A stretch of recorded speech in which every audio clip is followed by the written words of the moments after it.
एक खौफनाक कहानी, अंधेरे का शिकार।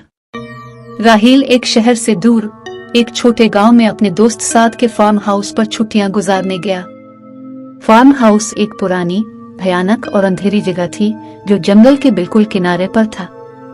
राहील को पहले दिन ही कुछ अजीब सा एहसास हुआ, ऐसा लगता जैसे उसे कोई देख रहा हो, मगर उसने ये सोचकर दिल को तसल्ली दी कि यह सिर्फ इसका वहम है।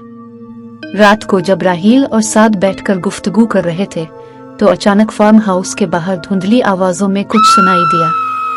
साद ने हंसी में उड़ा दिया और कहा कि यहाँ ऐसी आवाजें होती रहती हैं, लेकिन राहील को अंदर से कुछ घबराहट हो रही थी।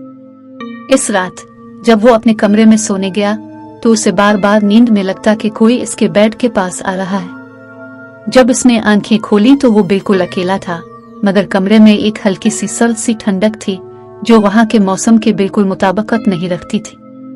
अगली सुबह साद ने इसे एक करीबी पुरानी हवेली दिखाने का सोचा।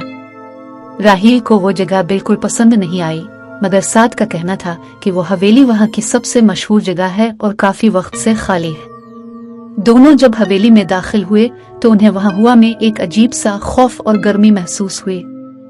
जगह जगह बिखरे हुए पुराने सामान और मुरझाए फूल वहां की पुरानी कहानियां बयान कर रहे थे।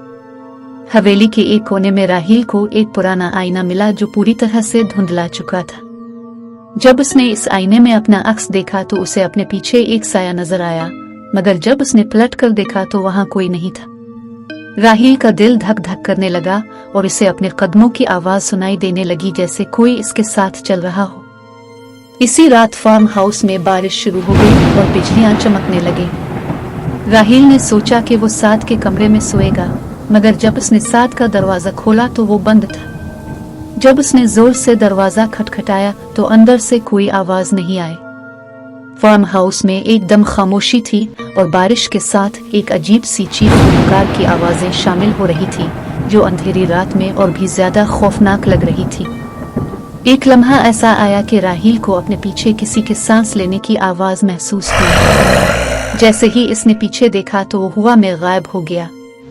सुबह साद ने जब उसे फार्म हाउस के कमरे में बेहोश पड़ा देखा तो उसे होश आया, लेकिन इसके चेहरे पर वो खौफ था जो कभी नहीं मिट सकता था और वो वाकया से हमेशा के लिए अंधेरे का शिकार बना गया।